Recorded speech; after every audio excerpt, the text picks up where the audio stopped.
Good morning বন্ধুরা, তোমরা সবাই কেমন আছো? আশা করি সবাই খুব ভালো আছো। আমরাও ভালো আছি। আরও একটি ব্লগে তোমাদেরকে অনেক অনেক স্বাগত জানিয়ে আজকে আমি আমার ভিডিওটা শুরু করলাম। দেখো, আজকে রবিবার, এখন বাজে সকাল 8টা। আমি পরোটা বানাচ্ছি, 3 কোনা করে পরোটা, আর সঙ্গে মুসুরির ডালের তড়কা। আজকে একটু ভালো না বানালে, আজকে ছুটির দিনে তো মিঠি ওর বাবা খাবে, সকালে ব্রেকফাস্ট করবে, তার জন্য আমি আটার পরোটাই বানাই। পরোটা বলো লুচি বলো, আমি আটারই বানাই, ময়দার বানাই না। কারণ ময়দা হলে অম্বল হয় এবং সারাদিন ঢেকুর উঠে একটা। কারণ রবিবার দিন নর্মালি আমাদের ঘরে মাংসটা হয়। এরপরে এই ময়দার পরোটা বা লুচি খাওয়ার পরে আবার মাংস খেলে না বিকেলের দিকে একটা অম্বলের ঢেকুর ওঠে। ওই জন্য আমি আটার বানানোর চেষ্টা করি। আমি না আগে রুটি পরোটা বানাতে পারতাম না একদম, তো আমার শাশুড়ির থেকে শেখা। আস্তে আস্তে এখন অনেকটাই বেশ কিছুটা ভালো হয়, রুটি পরোটাগুলো নরমই হয়। আর এই চাটুটা দেখো, এটা হচ্ছে লোহার চাটু, আমার শাশুড়ির লোহার চাটু। খুব সুন্দর ওঠে এতে, পরোটা বলো গোলা রুটি বলো, খুব সুন্দর ওঠে। এর জন্য এটা আমি ইউজ করে থাকি। এরপরে আমি চলে আসবো ঘর মুছতে, কারণ ওরা সবাই ঘুমোচ্ছে তো। এই ফাঁকে ঘর মুছে নিলে ঘরটা বেশ পরিষ্কার থাকে। আর জলের মধ্যে যে মাহি এখন হাঁটতে পারে, ঘর ভেজা থাকলে ও পড়ে যেতে পারে সেখানে। ওর জন্য ও ওঠার আগে ঘরটা মুছে নিই। আমি একটু মোছার জলে একটু লবণ ফেলে নিই। শুনেছি নাকি লবণ ফেললে ঘরের যে পোকামাকড় আছে সেগুলোও মরে, তাছাড়া অনেক নেগেটিভ এনার্জিও দূর হয়, পজিটিভিটি আসে ঘরে। ওর জন্য আমি একটু লবণ ফেলেই মেঝেটা মুছে নিই রেগুলার, বা কোনো দিন লাইজল ফিনাইল সবই দিই। আসলে আমার তো একবার না বেশ কয়েকবার মোছা পড়ে, বিশেষ করে ডাইনিংটা বেশ কয়েকবার মুছি আমি সারাদিনে, ঘুরিয়ে ফিরিয়ে এই সমস্ত কিছু দিয়েই মুছি। এরপর দেখো চলে আসবো আমি সিঁড়িটা আমি সপ্তাহে 2 দিন করে মুছি, রেগুলার মোছা সম্ভব হয়ে ওঠে না। সিঁড়ির এই যে রেলিংটা, এটা আমি এইভাবে মুছতে যাই, কারণ প্রচুর ধুলো পড়ে তো। ওই জন্য এই মবের মাথাটা দিয়ে মুছতে গেলে ধুলোটা ওতে করেই মুছে নিয়ে আসি। সিঁড়িটাও বেশ পরিষ্কার করে মুছে নেব, কারণ বুঝতেই পারছো, এমনি দূর থেকে দেখলে মনে হয় পায়ের ছোপ দাগ লাগে, কাছে গিয়ে বোঝা যায় না, কিন্তু দূর থেকে সিঁড়িটা দেখলে মনে হয় পায়ে ধুলোর মধ্যে যেন পায়ের ছোপ দাগ বোঝা যায়। ওর জন্য আমি সপ্তাহে 2 দিন একটু পরিষ্কার করে ডিপ ক্লিন করে নিই। আরও সিঁড়ির তলায় গাড়ি থাকে তো, বাবার গাড়ির চাকায় যে নোংরাগুলো, সেগুলো পায়ে এসে আরও বেশি সিঁড়ি বা ঘর দূর নোংরা বালি হয়ে যায়। ওর জন্য ডাইনিংটাও আমার সারাদিন অনেকবার মুছতে হয়, সিঁড়িটা সপ্তাহে 2 দিন ক্লিন করি, আর ঘর দূর রেগুলারই মুছি, দুবেলা করে। এই জায়গাটার অবস্থা দেখেছো? এটা হচ্ছে ক্রিসমাস ট্রি, আমার মিঠির অনেক ছোটোবেলায় কিনেছিল। প্রত্যেক বছর ডিসেম্বর মাসে ও শুরুতে এই ট্রিটা নামানো হয়, এটাকে এগুলো দিয়ে সাজানো হয়, আর সঙ্গে টুনি দিয়ে সাজানো হয়। তা আজকে তুলবো, ডিসেম্বর মাস পেরিয়ে গেল, জানুয়ারি মাস পেরিয়ে গেল, তোলা হয়নি, একটু ব্যস্ত হয়ে পড়েছিলাম। একটু ওটাকে ওপরে তুলে রাখবো, তার জন্য দেখালাম। এই জায়গাটার অবস্থা দেখো, এটা এখানে হচ্ছে আমার মাসকাবারি সমস্ত মালপত্র থাকে, তারপরে মেয়েদের টুকটাক খাবার দাবার, ড্রাই ফ্রুটস, এই সমস্ত কিছু এখানে থাকে, তেলের পাউচগুলো। তো এই জায়গাটাকে না আমি একটুখানি ন্যাকড়ার মধ্যে কেরোসিন তেল দিয়ে একদিন অন্তর মুছে পরিষ্কার করে তারপরে জিনিসগুলো রাখি, তাহলে কি পোকামাকড় হয় না। আর দেখেছো সাদা একটা দাগ, ওটা হচ্ছে লক্ষণগণ্ডি দিয়ে রাখি, কারণ গরমকালে প্রচুর পিঁপড়ে হয় তো, খাবার দাবারের মধ্যে যদি পিঁপড়ে ঢুকে যায় খুব বাজে ব্যাপার সেটা। ওর জন্য ওই জায়গাটা আমি লক্ষণচক পুরো এই দেওয়াল আলমারিটাকে ঘিরে দিয়ে রাখি, আর একটু ন্যাকড়ার মধ্যে কেরোসিন তেল দিয়ে ওই জায়গাটাকে পরিষ্কার করি একদিন ছাড়া। সারাদিন ব্যস্ততার মাঝখানে রান্না বান্না, খাওয়া দাওয়া, বাচ্চাদের খাওয়ানো, ঘুম পাড়ানো, ঘর মোছা, এই রেগুলার রুটিনের ফাঁকে একটা করে ঘরে স্পেশাল কিছু পরিষ্কার পরিচ্ছন্ন রোজই একটা করে করি, যাতে ঘরটা পরিষ্কার থাকে। রেগুলার আমি বাড়তি কাজ কিছু করতে পারি না এছাড়া, ওই জন্য একটা করে আইটেম আমি ধরে রাখি বাড়তি, রোজই সেগুলো রেগুলারের রুটিনের মাঝখানে সেগুলো করি। যেমন এটা আজকে পরিষ্কার করছি, কালকে হয়তো ফ্রিজের ভেতরটা পরিষ্কার করবো, পরশু দিন হয়তো শোকেস, তারপরে তোমার ড্রেসিং টেবিল, এগুলো পরিষ্কার করবো। এইভাবে অল্টার করে করে আমি চুজ করে নিই সকালবেলাতেই যে কোনটা আজকে পরিষ্কার করব। এইভাবে কাজকর্ম করলে আমাদের মনে হয় ঘর দৌড়ও টিপটপ থাকে, সময়টাও অনেকটা আমাদের সময়ের মধ্যে বেশ গুছিয়ে কাজগুলো হয়ে যায়। ওই ঘরের দরজাটা দেখো বন্ধ, কারণ এখন মাহি তো উঠে গেছে, ওর জন্য ওকে ওখানে ওই ঘরেও হেঁটে বেড়াচ্ছে ওর দিদুনের সঙ্গে আর দিদির সঙ্গে। এখানে আসলেও তো ডিস্টার্ব করবে, এগুলোকে নিয়ে ঘাটাঘাটি করবে। তারপরে যে সমস্ত আমি ন্যাকড়ায় করে নোংরাগুলো যেগুলো কাচাচ্ছি সেগুলো হয়তো ও ধরবে, তার জন্য ওকে ওই ঘরে আটকে রেখেছি। চেঁচাচ্ছে কিন্তু বেরোবার জন্য, কিন্তু যতক্ষণ না আমি এটা পরিষ্কার করবো ততক্ষণ ওকে বের করবো না। দেখো একটু চিড়ে, তারপরে এই কৌটোটার মধ্যে কি সমস্ত যেগুলো লুজ প্যাকেট, সুজি বলো বা ময়দা একটু একটু মাঝে সাঝে যদি লাগে, খেজুরের প্যাকেট যেগুলো লুজ, সেগুলো কী করি আমি গার্ডার বেঁধে ওই কৌটোর মধ্যে ভরে কৌটোটাকে বন্ধ করে রেখে দিই, তাতে ভালো থাকে অনেক দিন অবধি। তারপরে ওটস, আর দেখো ওখানে আইসক্রিমের দুটো ছোটো ছোটো কন্টেনার দেখা যাচ্ছে। ওগুলো কি হয়, আমার মেয়ে মিঠি আর কি ইয়েতে গেলে, মরে গেলে ও আইসক্রিম খেতে ভীষণ পছন্দ করে, ওরকম কন্টেনার আনা হয়, চকলেট ফ্লেভার, ভ্যানিলা ফ্লেভার। তো আইসক্রিমগুলো খাওয়া হয়ে গেলে ওই কৌটোগুলোকে আমি মেজে রাখি, মেজে ওর মধ্যে অনেক ধরনের জিনিস ভরতে পারি। তাই ও কোনোটার মধ্যে সাবু আছে, কোনোটার মধ্যে সম্ভবত ঠাকুরের পুজো করা যে মিষ্টিগুলো, বাতাসা মিষ্টি, কাজু কিশমিশ, ওগুলো ভরা আছে। একটা প্যাকেট নামালাম দেখলে, ওটা হচ্ছে তেলের পাউচ, ওর মধ্যে তেলের পাউচ থাকে, এবং দুটো প্যাকেটের মধ্যে ভরে আমি গিট বেঁধে রাখি। যদি কখনো এক প্যাকেট ফেটে যায়, দেখো ওর মধ্যেই থাকে, এই দেখো এইটা গড়িয়ে যাতে না ভেসে পড়ে।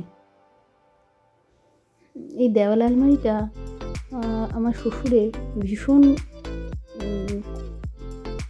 পছন্দের একটা দেওয়াল আলমারি ছিল।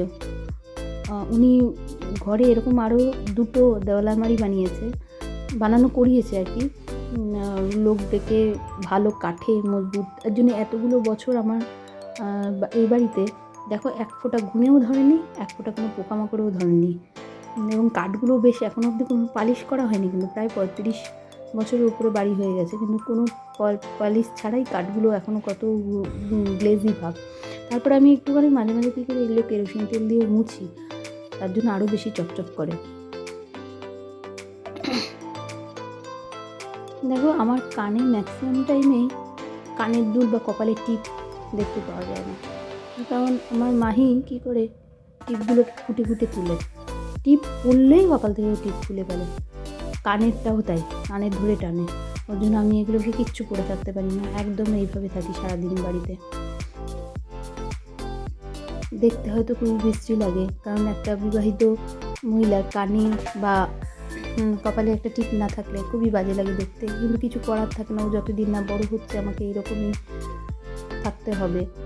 পড়ি মাঝে সাঝে সকালের দিকে পড়ি, তারপর আবার উঠলে সেটা খুলে কোথায় চলে যায়।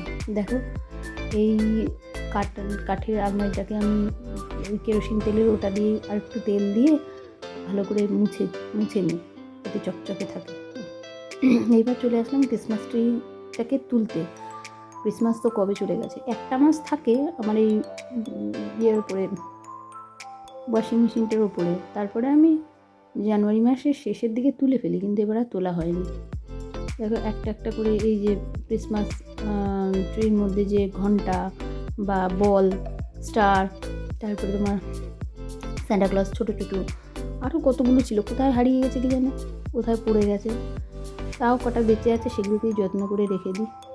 তারপর এই ট্রিটা পুরো খোলাই যায়, নিচেরগুলো মোটামুটি।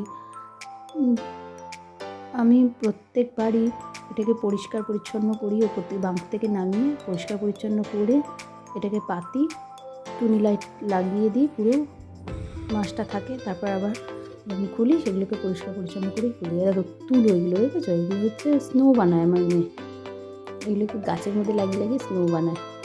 দেখো এই কটার পড়ে আছে, অনেকগুলো ছিল, হারাতে হারাতে এই কটা পড়ে আছে। এটা হচ্ছে প্যাচ সিস্টেম, এটাকে টেনে প্যাচ দিয়ে দিয়ে খোলা যায়, খুলে নিচে স্ট্যান্ডটাকে পুরো আলাদা করা যায়। বাচ্চাদের ছোটোবেলার এই স্মৃতিগুলোকে যদি আমরা বাঁচিয়ে রাখি, বড় হয়ে ওরা যখন দেখবে তখন ওদেরও বেশ ভালো লাগবে, আমাদেরও ভালো লাগবে যে একদিন ছোট ছিল, অনেকটাই ছোট ছিল এবং তার এই খেলনাগুলো আমরা যত্ন করে রেখে দিতে পেরেছি। সব খেলনা নেই, তবে কিছু কিছু খেলনা এখনও আমি যত্ন করে রেখে দিয়েছি, যাতে বড় হয়ে ওকেও দেখাতে পারি বা আমি নিজে দেখলেও আমার মাঝে সাঝে ভালো লাগে মনটা। তারপর তো এখন বোন আছে, এগুলো নিয়ে বোনও পরবর্তী ক্ষেত্রে খেলতে পারবে। ওই গাছটাকে এই প্যাকেটটার মধ্যে ভরে রেখে দেবো। আজ কতগুলো বছর হয়ে গেল, শুধু 2-1টা ওইগুলো হারিয়ে গেছে, বাদবাকি এমনি ভালো আছে। এবছরও বলেছিল মা আমায় কিনে দেবে আর একটা ফ্রি, কেনা হয়ে ওঠেনি, দেখি পরের বছর কিনে দেবো।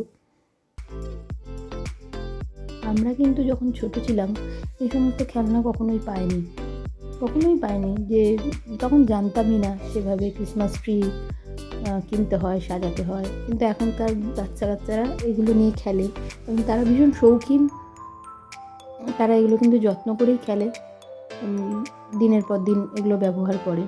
এই দেখো, এই বাংটার মধ্যে তুলে রাখবো, এতখানি উঁচু এই বাংটার নিচ থেকে আমি পারি বলো? ওর জন্য ওর বাবা উঠলে ওর বাবা তুলে দেবে। দেখো ওয়াশিং মেশিনটার উপরে কি ফাঁকা লাগবে এখন। এই দেখো, এটা হচ্ছে সন্ধ্যাবেলা, আমরা এখন পার্কে যাব। মা সেজে গুজে নিয়েছেন, এই যে আমি মোটামুটি টুকটাক রেডি হয়ে নিয়েছি। এখন ছুটি চলছে, পরীক্ষা শেষ, মেয়েগুলোকে একটুখানি নিয়ে গেলে পার্কে ওদেরও ভালো লাগে। বড় মেয়েটা অনেক দিন ধরে বলছে মা একটু পার্কে নিয়ে চলো, বাড়ির সামনেই পার্ক, কিন্তু যাওয়া আর হয়ে ওঠে না।